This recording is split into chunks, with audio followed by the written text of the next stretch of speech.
አስቀድሞ ለአይሁዳዊ ደግሞ ለግሪክ ሰው ለሚያምኑ ሁሉ የእግዚአብሔር ኃይል ለማዳን ነውና መንፈስ ቅዱስ የናዝሬቱ ኢየሱስን ከሙታን እንዳስነሳው አሁን ደግሞ እነሱን ከጥፋታቸው እየመለሰ እግዚአብሔር የሚባርክበት መንገድ እንደሆነ ይነግራቸዋል።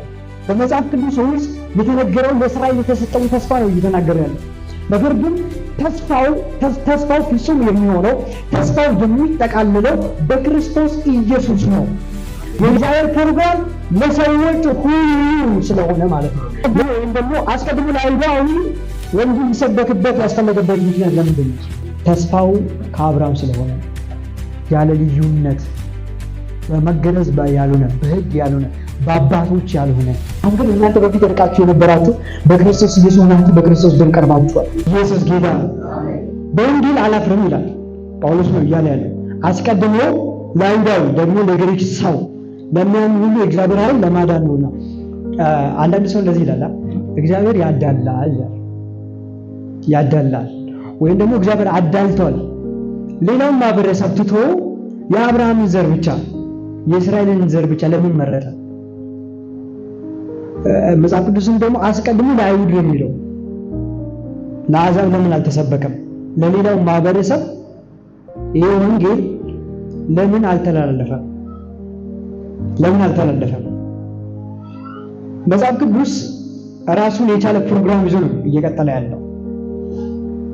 በምድር ላይ ሁለት ማህበረሰብ አለ፣ መጽሐፍ ቅዱስን ስታነቡ ማለት ነው። አይሁድና አሕዛብ አለ። አሁን አንድ ማህበረሰብ ነው ያለው እንደምታውቁት በቤተ ክርስቲያን ውስጥ ማለት ነው። በክርስቶስ ኢየሱስ አሁን አዲስ ፍጥረት የሆነ እግዚአብሔር ያዳላ ነው። አስቀድሞ ለአብርሃም ወንጌል ሲሰብክ፣ አስቀድሞ ለአይሁዳዊ ወንጌል ሲሰበክ ያዳላ ነው። እግዚአብሔር ስለሚያዳላ ነው። አያዳላማ። እግዚአብሔር አያዳላም። ግን የተባለበት ምክንያት አለው። አስቀድሞ ለአይሁዳዊ የተባለበት ምክንያት አለው። በሐዋርያት ሥራ ምዕራፍ 13 ላይ ሄዳችሁ አብረን እንመልከት። በሐዋርያት ሥራ መጽሐፍ ውስጥ ብዙ ሐሳቦችን ታገኛላችሁ። የምትማሩበት፣ የምትገሰጹበት በጣም ብዙ ሐሳቦችን ታገኛላችሁ። በተለይ በሐዋርያት ሥራ 13 እና ምዕራፍ 7 ላይ እንዲሁም ደግሞ 17 ላይ ትረካዎች እናያለን። በምዕራፍ 7 ላይ እስጢፋኖስ ከአብርሃም ተነስቶ እስከ ኢየሱስ ክርስቶስ ሞትና ትንሣኤ መንፈስ ቅዱስ መጥቶ እስከ መሰከረላቸው ድረስ ያለውን ትረካ ይነግራቸዋል። መንፈስ ቅዱስ የናዝሬቱ ኢየሱስን ከሙታን እንዳስነሳው አሁን ደግሞ እነሱን ከጥፋታቸው እየመለሰ እግዚአብሔር የሚባርክበት መንገድ እንደሆነ ይነግራቸዋል። በነገራችን ላይ እዚህ ሐዋርያት ሥራ ምዕራፍ 7 ላይ ስታነቡ የእስጢፋኖስን ትረካ ዝም ብሎ ያዳምጣሉ እስከሆነ ጊዜ ድረስ። በጣም እየጣፈጣቸው ነበር ይሰሙት የነበረው። ለምን? አባታቸውን አብርሃም ነው እየነገራቸው ያለው። እነ ሙሴን ነበር እየነገራቸው የነበረው። እነ አብርሃም እነ ዳዊትን ነው እየነገራቸው የነበረው። በመጽሐፍ ቅዱስ ውስጥ የተነገረው ለእስራኤል የተሰጠውን ተስፋ ነው እየተናገረ ያለው። ነገር ግን ተስፋው ፍጹም የሚሆነው ተስፋው የሚጠቃልለው በክርስቶስ ኢየሱስ ነው ብሎ ይህንንም ተስፋ ደግሞ ሊፈጽም ብላቴናውን ኢየሱስ ክርስቶስን እግዚአብሔር ወደ ዓለም እንደላከው ተናግሮ ሲጨርስ በፊታቸው ፊቱ እንደ መልአክ ሆነ ይላል መጽሐፍ። አበራባቸው፣ ጥርሳቸውን አንገጫገጩበት ይላል። ማለቴ በቃ የክፋታቸውን ጥግ ሊያሳዩት ወሰኑ። ሰውየውን ገደሉት። እዛ ጋር የምናገኘው አንድ ነገር አለ። ለአብርሃም የተሰጠ ተስፋ አለ። ይህ ተስፋ ደግሞ በእስራኤል ዘንድ ፍጹም የሚሆነው ተገልጦ የምናየው በክርስቶስ ኢየሱስ ብቻ ነው። 12 ሐዋርያቱ ከእስራኤል ናቸው። ለእስራኤላውያን ሰብኮ ነው የሄዱት። በአንዳንድ መንገድ በእስራኤል ማህበረሰብ ውስጥ የነበሩትን አሕዛቦችን ወንጌል ሰብኳቸው ድነዋል። ጴጥሮስም በቆርኔሌዎስ ቤት ውስጥ ያደረገውን እናገኛለን። አስቀድሞ ለአይሁዳዊ ስለሆነ ማለት ነው። ስለዚህ ተስፋውን ኪዳኑም የቤተ መቅደስም መሰጠት አባቶችም መጀመሪያ ለእስራኤላውያን ናቸው። ይሄ ሉዓላዊ እግዚአብሔር ስልጣን ስለሆነ ይሄንን ለምን አደረከ ብለህ መጠየቅ አትችልም። እግዚአብሔር ዓለምን ሁሉ ለማዳን የሄደበት መንገድ ስለሆነ በነገራችን ላይ ከዚህ ቸርች ወጣችሁ በዚህ መንገድ ብትሄዱ በዛኛው አስፋልት ላይ ትወርዳላችሁ። በዚህ ጋር ብትወርዱ ወይ ትሄዳላችሁ አስፋልት ትወርዳላችሁ። አሁን እግዚአብሔር ለምን በዚህ ጋር አልሄደም ብላችሁ መጠየቅ አትችሉም። የፈለገው ቤት በኩል ነው። በዚህ ጋር ሄደው መውረድ የፈለገው አሁን በእስራኤል በኩል አልፎ አሕዛብ ጋር መምጣት ስለፈለገ ለምን በዛ ጋር ሄዳችሁ ብላችሁ ለኤልክ ብለ መጠየቅ አትችሉም። የእግዚአብሔር ፕሮግራም ለሰዎች ሁሉ ስለሆነ ማለት ነው። ለሰዎች ሁሉ ስለሆነ ስለዚህ በሐዋርያት ሥራ ምዕራፍ 13 ላይ ይመጣል ማለት ነው። አስቀድሞ ለአይሁዳዊ ሁለቱንም አብረው ታያላችሁ። ሁለቱንም አብረው ታያላችሁ። ሐዋርያት ሥራ ምዕራፍ 13 ላይ ጳውሎስና ማንን በርናባስን ለጠራችሁ ዓላማ ምን በሉልኝ ለዩልኝ የሚል ድምጽ ይመጣል ለሐዋርያት ማለት ነው። እንደ ጴጥሮስ እየጾሙና እየጸለዩ እያለ መንፈስ ቅዱስ ለዩልኝ የሚል ድምጽ አመጣ ማለት ነው።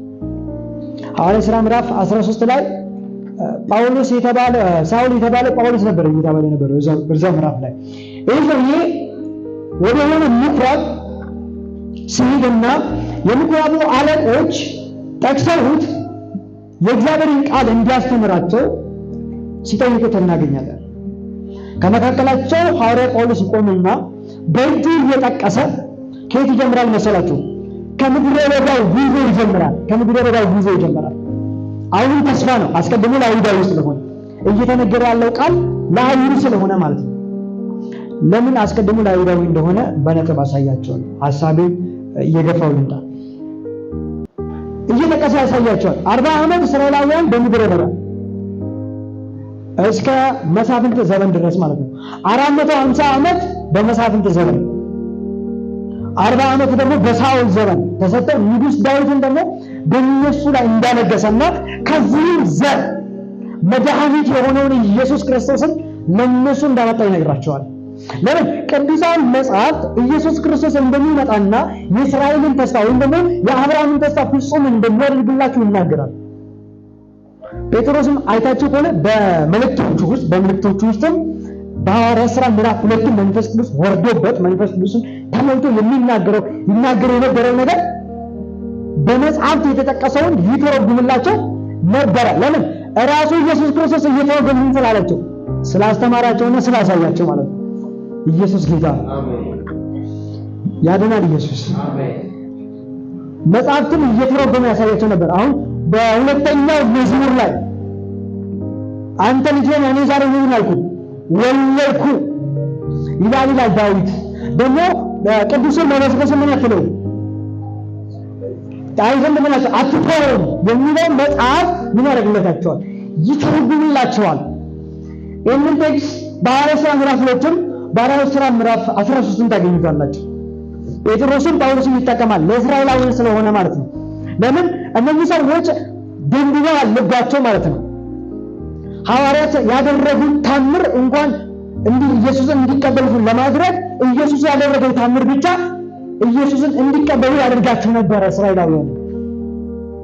እነዚህ ፈሪሳውያን ሰዱቃውያን በቤተ መቅደሱ ውስጥ በሕግ በጣም የጎረመሱ ሰዎች ኢየሱስን እንዲቀበሉ ያደርጋቸው ነበር። ኢየሱስ ያደረገው ታምር፣ ኢየሱስ ያደረገው ምልክት ኢየሱስን እንዲቀበሉ ያደርጋቸው ነበር። ነገር ግን ሰዎቹ በልባቸው ደንዳንነት የተነሳ ምን አላሉትም? አልተቀበሉትም። ያድናል ኢየሱስ። አሜን። አሁን ወደ ማጠቃለያ እየሄደ ነው። ቅዱስ መበስበስ እንዲህ አትተውም ብሎ ይተረጉምላቸዋል። እንሂድ 13 ላይ 13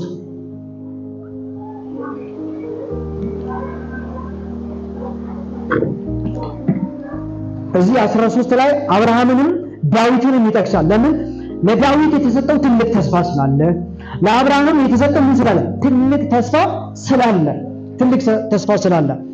ተስፋ ስላለ አብርሃምንም የሚጠቅስበት ምክንያት አለው፣ ዳዊትንም የሚጠቅስበት ምክንያት አለው።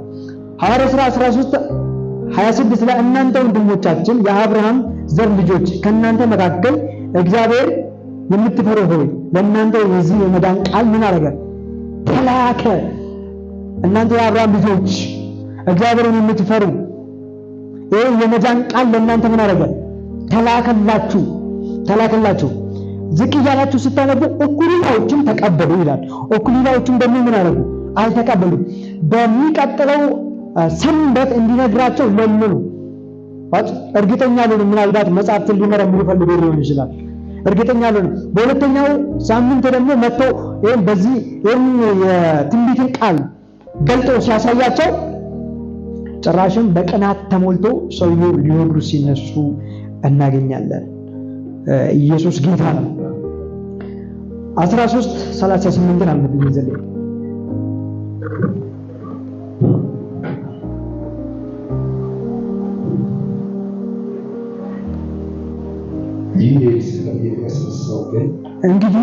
እንግዲህ ወንድሞች ሆይ በእርሱ በኩል የኃጢአትን ስርየት እንዲነገራችሁ በሙሴም ሕግ ትጸድቁበት ዘንድ ከማትችሉት ሁሉ ያመነ ሁሉ በእርሱ እንዲጸድቅ በእናንተ ዘንድ ምን ያለ የታወቀ ይሁን።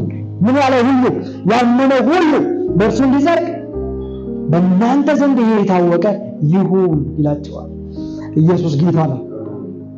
አሁን እኛ ወደ አሕዛብ አልመጣም፣ ግን እኛ አሁን በቸርች ውስጥ ያለነው ግን ገና ወደ ቸርችም እየመጡ ያሉ ማህበረሰቦችም በውጭ ያሉ ሰዎችም ለመስበክና ለኃጢአት ስርየት ሕግን ይጠቅሳሉ። ምን ይጠቅሳሉ? ሕግን ይጠቅሳሉ። በነገራችን ላይ ሕግ ለመስበኪያ የተሰጠው ለአብርሃም ዘር ልጆች እንጂ ለአሕዛብ አይደለም። ትጸድቁበት ዘንድ ከማትችሉት እያለ የሚያወራው በመስበክና ባለመስበክ ጉዳይ ላይ በእኛና በእስራኤል ዘንድ ትልቅ ገደል አለ፣ ትልቅ ልዩነት አለ። ጽድቅም ብለን ይህንን መጥቀስ አንችልም። ድነትም ብለን ይህንን መጥቀስ አንችልም። የሕግን መሰጠት ለነሱ ስለሆነ ማለት ነው። ኪዳንም ለነሱ ስለሆነ መጥቀስ አንችልም። ጽድቅ በኢየሱስ ክርስቶስ አሕዛብ ጋር የደረሰው በክርስቶስ ኢየሱስ ብቻ ነው። በሕግ በኩል አይደለም። ኢየሱስ ጌታ ነው። አሁን በሕግ የመጣ ሳይሆን በጸጋ የመጣ ጽድቅ ነው እኛ ጋር ያለው። በጸጋ የመጣ ጽድቅ ነው እኛ ጋር ያለው። እሺ ኢየሱስ ክርስቶስ አስቀድሞ ለአይሁዳዊ ወንጌል ሊሰበክበት ያስፈለገበት ምክንያት ለምንድን ነው? አስቀድሞ ለአይሁድ ወንጌል ሊሰበክ ያስፈለገበት ምክንያት ለምንድን ነው? ኢየሱስ ጌታ ነው። ተስፋው ከአብርሃም ስለሆነ ኢየሱስ ክርስቶስ መጀመሪያ ከእስራኤል የመጣበት ምክንያቱ ምንድነው ማለት ነው? ተስፋው ለነሱ ስለሆነ ነው። የመጀመሪያው ተስፋ ለማን ስለሆነ ነው? ለነሱ ስለሆነ ተስፋ አለ ማለት ነው። አሕዛብን በአንተ ምን እላለሁ እባርካለሁ ብሎ ቃል ገብቶለታል። ለዛ ታማኝ አብርሃም ለተባለው ሰው ቃል ገብቶለታል። ያንን ቃል ደግሞ ለመፈጸም ኢየሱስ ክርስቶስ ከማን መጣ? ከአብርሃም ዘር መጀመሪያ ለአብርሃም ዘር መጣ። ያቺ ሶማይታ ሴት ልጄ በርኩስ መንፈስ እየተሰቃየች ነው፣ ልጄን ፈውስልኝ ብላ ስትጠይቀው አንድ ነገር ነው የመለሰው። የልጆችን ምግብ ለብቹሎች ምን አይባልም፣ አይሰጥም። መጀመሪያ ማን መጥገብ አለበት ማለት ነው? እስራኤል መጥገብ አለበት። እስራኤል ደግሞ ምን አድርጓል? ጠግቧል። ጥጋቡ ደግሞ ባለመቀበል ነው። ጥጋቡ ደግሞ ምን ማለት ነው? ባለመቀበል ነው። ባለማመን ነው። ጭራሽን ያስቀናቸዋል። ከምስራቅ ከሰሜን ከደቡብ ማለት የመንግስት ልጆች ያልሆኑት ወደ እግዚአብሔር መንግስት ሲገቡ የመንግስት ልጆች የሆኑት ግን ወደ ውጭ ምን ይላሉ? ይጣላሉ ብሎ ሲነግራቸው ፈሪሳውያን ልባቸውን ሲያቃጥል ታገኛላችሁ። የመንግስት ልጆች ያሉት እነማን ናቸው? እነዚህ በእምነት የሚናጠቁ ወደ እግዚአብሔር መንግስት ለመግባት የሚፈልጉ ልክ እንደ መቶ አለቃው ማለት ነው። አንዳንዴ እንደዚህ እንላለን፣ መቶ አለቃው ኢየሱስን ፈውሱን ብቻ ፈልጎ ነው ፈውሱን ተቀብሎ ይሄዳል እንላለን። አይደለም። አንድ አይሁዳዊ ወደ አሕዛብ ቤት መግባት አይችልም። ናግባ ቢለው ራሱ ለኢየሱስ እንከን ነው የሚለው፣ እንቅፋት ነው የሚሆነው። ሰውዬው ያንን ስለማያውቅ ወደ እኔ ቤት ልትገባ ዘንድ አይገባም፣ ቃልን ብቻ ምን በል ላክ፣ ያድናል ኢየሱስ። ስለዚህ እነዚህ ሰዎች ሕግን የተቀበሉ ናቸው፣ ተስፋ የተሰጣቸው ናቸው፣ አባቶች የነሱ ናቸው። ክርስቶስ ኢየሱስ ራሱ በስጋ ከነሱ ነው የመጣው። ኢየሱስን የራሳችን ለማድረግ ስንፈልግ እንደዚህ እንዳለና አንዳንድ የሆነ ድምጽ ተነስቷል። ኢየሱስ ጥቁር ነው ብሎ የራሳችን ለማድረግ ስንፈልግ ኢየሱስ ጥቁር ቢሆን ነጭ ቢሆን ምንም ለውጥ የለውም። ሰው ነው። የቆዳ ልዩነት እንጂ የማንነት ልዩነት የለውም። የሚገርማችሁ ነገር በሰዋዊ ደረጃ ነጭና ጥቁር የሚለይበት ምንም ነገር የለውም። እሱ ነጭ ነው፣ እኔ ጥቁር ነኝ። በሰውነት ደረጃ ማለት ነው። ማለት እስራኤላውያን ነጮች ስለሆኑ የአብርሃም ዘር ስለሆኑ ማለት ነው። ስለዚህ በዕብራውያን ምዕራፍ 2 ቁጥር 16 ላይ አንድ ቃል አለ እናንብበው። ዕብራውያን ምዕራፍ 2 ቁጥር 16 የአብርሃም ዘር ይዟል እንጂ የያዘው የመላእክትን ዘር አይደለም። የያዘው የመላእክትን ዘር አይደለም። አሁን ዘር ሲል ሰው ሲል ለሰው ልጆች በሙሉ እግዚአብሔር እቅዱ ለማዳንና ለማስደቅ ኃይሉን ለመግለጥ ልጁ ነው ማለት ነው። ኢየሱስ ጌታ ነው፣ ልጁ ነው ማለት ነው። ስለዚህ የአሕዛብን የሕዝብን ኃጢአት ለማስተስረይ ለእግዚአብሔር በሆነው ነገር ሁሉ የሚታመን የታመነ ሊቀ ካህናት እንዲሁም በነገር ሁሉ ወንድሞችን ሊመስል የተገባ ነው። በነገር ሁሉ ማለት ከኃጢአት በቀር በነገር ሁሉ ወንድሞችን ሊመስል የተገባ ነው። ኢየሱስ ሰዎችን ሁሉ የሚወድ ድንቅ ፍቅር ነው። አሜን አሜን አሜን። ሁለተኛው መዳን ከነሱ ስለሆነ ነው። መዳን ከነሱ ስለሆነ ነው። ዮሐንስ ወንጌል 4:19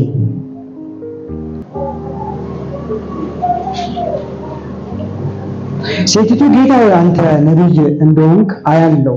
አባቶቻችን በዚህ ተራራ ሰገዱ፣ አንተም ሰው ሊሰግድበት የሚገባው ስፍራ በኢየሩሳሌም ነው ትላላችሁ አላችሁ።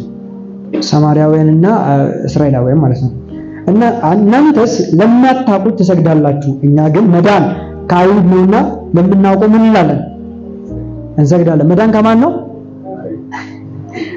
ከአይሁድ ዘር ደግሞ ኢየሱስ ማለት ነው። አሜን። ሮሜ ምዕራፍ 9 ስታነቡ ሙሉ ወደ ስታነቡ የሚናገረው ነገር አለ። የአብርሃም ዘር የሆኑት ምን አይደሉም? እስራኤላውያን አይደሉም ብሎ ይናገራል ማለት ነው። ያድናል ኢየሱስ። ስለዚህ ኢየሱስ ክርስቶስ መጥቷል፣ አልተቀበሉትም። ወዴት መዞር አለባቸው ማለት ነው? ሐዋርያት ወደ አሕዛብ መዞር አለባቸው ማለት ነው። አሁን የአሕዛብን ደስታ እናያለን። ሐዋርያት ሥራ 13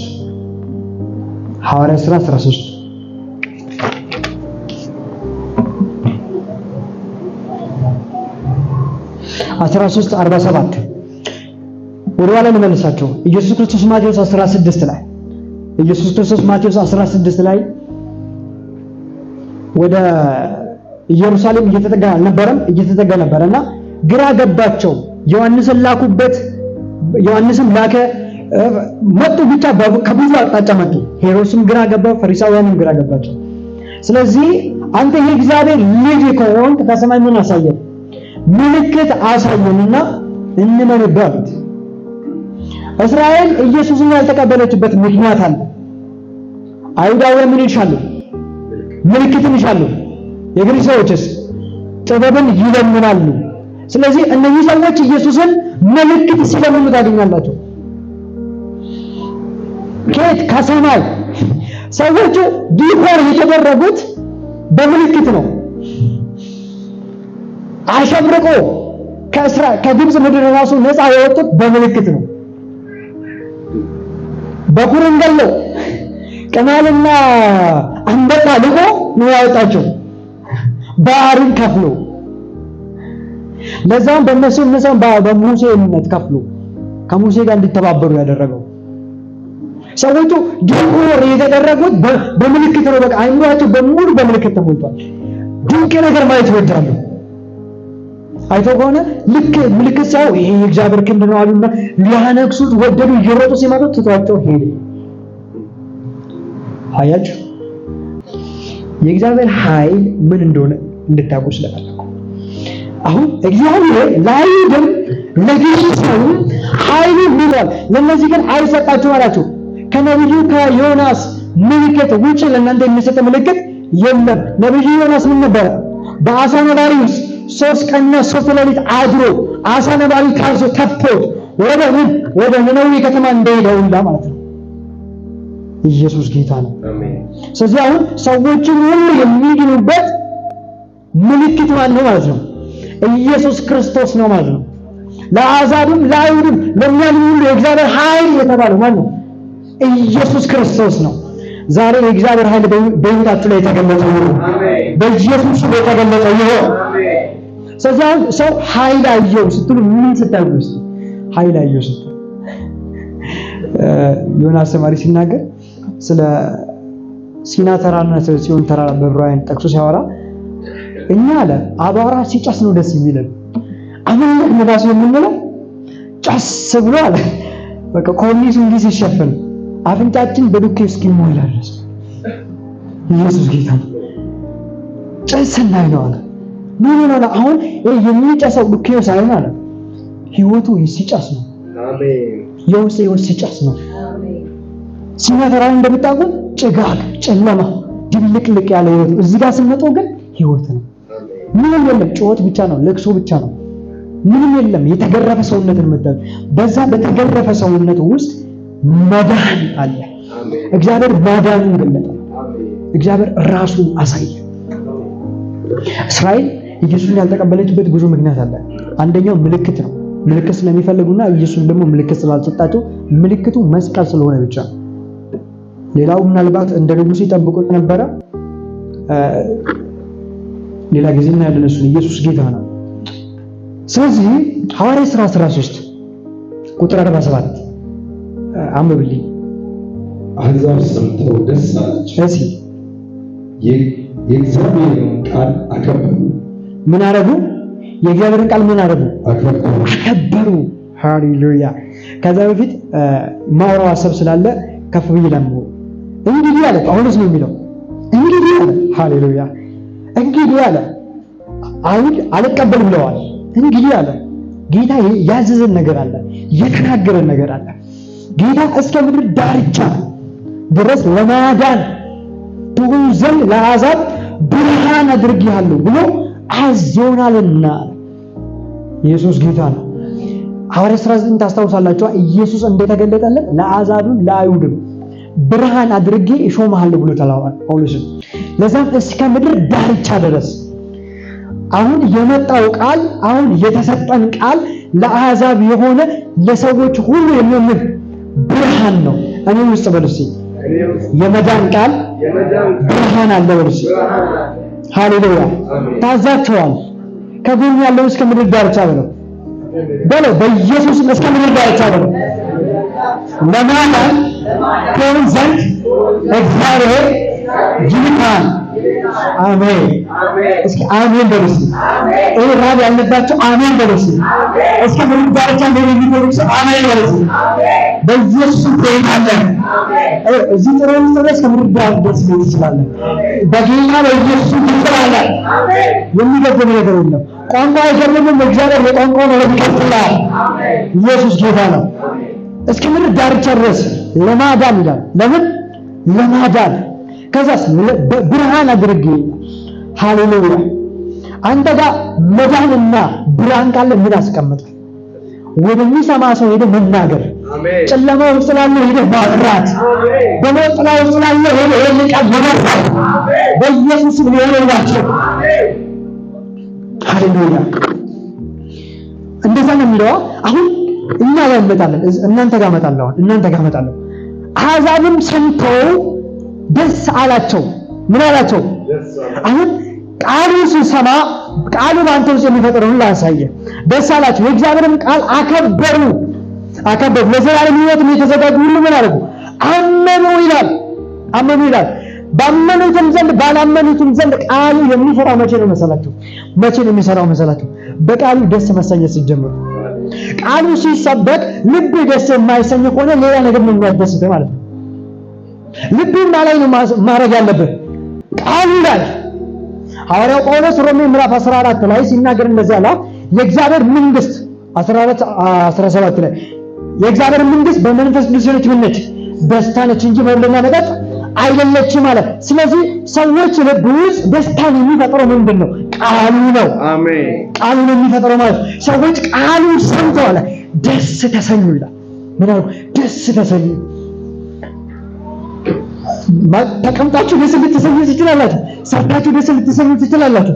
ነገር ግን ምን አይነት ደስታ እንደሚፈጥር አላሳያችሁ። የእግዚአብሔር መንግስት የተባለው በመጠጥ በመብል የማይገኝ አሜን የመንፈስ ቅዱስ ደስታ አሜን። ከዛ እንደዚህ ቃሉ ምን አረጉ? አከበሩ። ለቃሉ ክብር እስካልሰጠ ድረስ ክብር እንዳትፈልግ፣ ለቃሉ ክብር እስካልሰጠ ድረስ ደስታን አትፈልግ፣ ለቃሉ ቦታ እስካልሰጠ ድረስ የሆነ ቃሉ የሚሰጥህን ቦታ እንዳትፈልግ። ቃሉ እኮ ቦታ የሰጠን ቃሉ ስንቀበል ነው። ቃሉ እኮ ልባችንን የሰራው ልባችን ከፍተን ለሱ ዝግጁ ስንሆን ነው። መለወጥ ይፈልጋል ብዙ ሰው፣ ግን ቃሉ ጋር የለም። ደስታን ይፈልጋል፣ ግን ቃሉ ጋር የለም። ሄሮድስን ታስታውሳላችሁ? በትረ መንግስቱን ልብስ ለብሶ ቁጭ አለ ይላል። ዙፋኑ ላይ ተቀመጠ። ጴጥሮስን ለማስገደል ፈልጎ ነበረ። ጴጥሮስ አመለጠው። ያዕቆብን አስገድሎታል።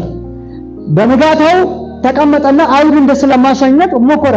ነገር ግን አልፈለገም። የሆነ ድምጽ መጣ። ምን አይነት ድምጽ እንደሆነ አናውቅም። የሆነ ድምጽ መጣ። ከዛ አይሁዳውያን ይሄ እግዚአብሔር ምንድነው ድምጽ ነው አለው። ያደረገው እግዚአብሔር ክብር ነው አለ። ይሄኛው ደግሞ ናቀ ይላል። ለእግዚአብሔር ምን አደረገ? ክብርን አልሰጠም ይላል። በዛኑ ሰዓት መጣው ይላል መልአኩ። የዛኑ ሰዓት ነው የተላው። አሁን ሞትና ትል እያልኳቸው አይደለም፣ ህይወታችሁ ላይ ኢየሱስ ጌታ ነው እየነገርኳችሁ ያለው ቃሉ በእናንተ ዘንድ የሚበዛው ቃሉ ስታከብሩ ነው። ከዛ ዝቅ ብላችሁ ስታነቡ ቃሉ ያድግና ምን ነበር? ይበዛ ነበረ። በኢየሱስም ቃሉ በእናንተ እያደገ ይዛል። አሜን። ግን ቃሉ ኦነር ማድረግ ያስፈልጋል። ይሄን ቃል ማክበር ያስፈልጋል። ክብር መስጠት ይገባል ያስፈልጋል ቃሉ ማለት ነው። ምናልባት ቁጭ ብለህ መስማት ካለብህ ቁጭ ብለህ መስማት፣ ቁጭ ብለህ ማጥናት ካለብህ ቁጭ ብለህ ማጥናት። እንዳልኩ እስከ ምድር ዳርቻ ድረስ ነው ያደረገ። እስከ ምድር ዳርቻ ድረስ የተባለው ይሄ ሰውዬ ቃሉን እስከ አፍንጫ ድረስ ተሞልቷል። መንፈስ ቅዱስ ሞልቶበታል። አሜን። እና የሱ ምርጫ ምንድነው? ሄዶ መናገር ነው። እንዲህ ልበላችሁ፣ ቃሉ በሙላት በእናንተ ዘንድ የተገለጠ ይሁን። አሜን። በኢየሱስም በእናንተ ዘንድ የተገለጠ ይሁን። አሜን። ክብር ለቃሉ ክብር መስጠት፣ ለቃሉ ክብር መስጠት። ለቃሉ ጊዜ ከምንሰጥ ይልቅ ለጓደኞቻችን ጊዜ ብንሰጥ ነው የሚሻለው እኛ ጋር አይደለ? መጽሐፍ ከመክፈት ይልቅ ቲክቶክ ብንከፍት ይሻላል። የሆነ ሚዲያ ብንከፍት ይሻላል። በነገራችን ላይ መጽሐፍ ቅዱስን ማንበብ ሌላ ነው። የእግዚአብሔርን ቃል የሚያስተምሩት ሰዎች መስማት ሌላ ነው። መንፈስ ቅዱስ የሚፈልገው እኔ ሶሻል ሚዲያ ላይ ለቀቁትን ያራሰት ሰንበ ቃሉን እየተማርኩ ነው እንድትል ሳይሆን መጽሐፍ ቅዱስ እንድትከፍት ከፈት። ለምን መሰለህ? ወርሺፕ እንድታደርግ ይፈልጋል። ወርሺፕ እንድታደርግ ይፈልጋል። ህብረት እንድታደርግ ይፈልጋል። በአሕዛብ ዘንድ የተገኘ ትልቁ ዕንቁ ለእግዚአብሔር ቃል ክብር መስጠት ነው። እኛ ቀድሞውንም የምንታወቀው ለእግዚአብሔር ቃል ክብር በመስጠት ነው። አሜን በለው። አሜን። እኛ ዘንድ ምናልባት ጳውሎስ የሰበከው ለኛ አልነበረም። ነገር ግን አሕዛብ ሲባል የምንጠቀለለው አብረን ስለሆነ አብረን እንገራቸው። ጥበብን ትተን ዓለምን ትተን የመጣን ወደ እግዚአብሔር ኃይል ወደ ቃሉ ነው። ስለዚህ አሁን በዓለም ጥበብ ሳይሆን የምንታገዘው በእግዚአብሔር ኃይል በመስቀሉ ነው። አሜን። የመስቀሉ ቃል ይላል። የመስቀሉ ቃል ምንድን ነው? ክብር ሊሰጠው የሚገባው እግዚአብሔር ኃይል። አሜን። የእግዚአብሔር ኃይል ምናልባት ሞት ትችላለህ፣ ሀብታምን ሆነልህ፣ ነጋዴም ትሆናለህ። ቃሉን ክብር ስጠው።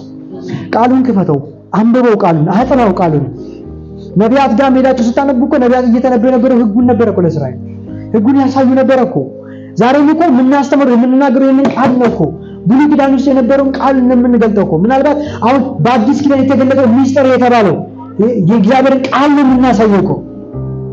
የእግዚአብሔር ቃል ነው የምናሳየው። ሄሮድስ የተሸወደው አንድ ነገር ለእግዚአብሔር ክብር ለቃሉ ምን አላደረገም? ክብር አልሰጠም። ኢየሱስ ጌታ ነው። ኢየሱስ ጌታ ነው። ስለዚህ ጳውሎስና በርናባስ ላይ ክፋት ሞልቶባቸው ሲነሱ እናገኛለን። ክፋት ሞልቶባቸው ሲነሱ እናገኛለን።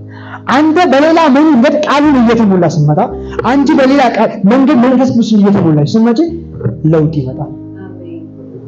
ለውጥ ይመጣል። መታነጽ ይመጣል ማለት ነው። ስለዚህ ሰዎቹ በዚህ ነገር ታውቀዋል። ለእግዚአብሔር ቃል ክብር በመስጠት 52 ላይ 13:52 ላይ በደቀ መዛሙርቱም ደስታና መንፈስ ቅዱስ ሞላባቸው ይላል። ለእግዚአብሔር ቃል ክብር ሲሰጥ ምንድን ነው የሚከተለው? ኢየሱስ ጌታ ነው። ደስታና መንፈስ ቅዱስ ይሞላባሃል። መንፈስ ቅዱስ ልክ ቃሉን እንደተቀበሉ ሲያይ መጣና ሞላባቸው። ቀጥሎ ምን አደረገ? ደስታን ሞላባቸው። በኢየሱስም ይህን ደስታ የተካፈልክ ሰው ሆነ። በኢየሱስም ሆነ። እስቲ በመንፈስ ቅዱስ በሉ። በደስታ በኢየሱስም እሞላለሁ። አዲስ ኪዳን እንደምታውቁት ደስታን የምንለማመድበት ሰዓት፣ ደስታን ነው የምትለማመዱት፣ እርካታን ነው የምትለማመዱበት፣ ለውጥን ነው የምትለማመዱበት፣ መነሳትን ነው የምትለማመዱበት። ስለዚህ ቃሉን አከበሩ ይላል። ለቃሉ ክብር መስጠት። ከዛ ቀጥሎስ በቃሉ የሚገኘው ክብር አንድ ነገር ነው የሚፈጥረው፣ ሙላት፣ ደስታን፣ መንፈስ ቅዱስን መሙላት ያመጣል። ሐዋርያትም የነገሩን ያ ስለሆነ መንፈስ ሙላባችሁ እንጂ በወይን ጠጅ ምን አትበሉ አትስከሩ አለና፣ ከዛ የእግዚአብሔርን ቃል በሙላት በእናንተ ዘንድ ምን ይበል ይኖር አለ። ስለዚህ የቃሉ ሙላት፣ የመንፈስ ቅዱስ ሙላት ከኛ ይጠበቃል።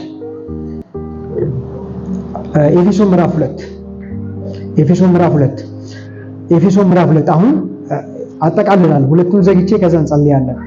የእግዚአብሔርን ኃይል አይተን እንጸልያለን።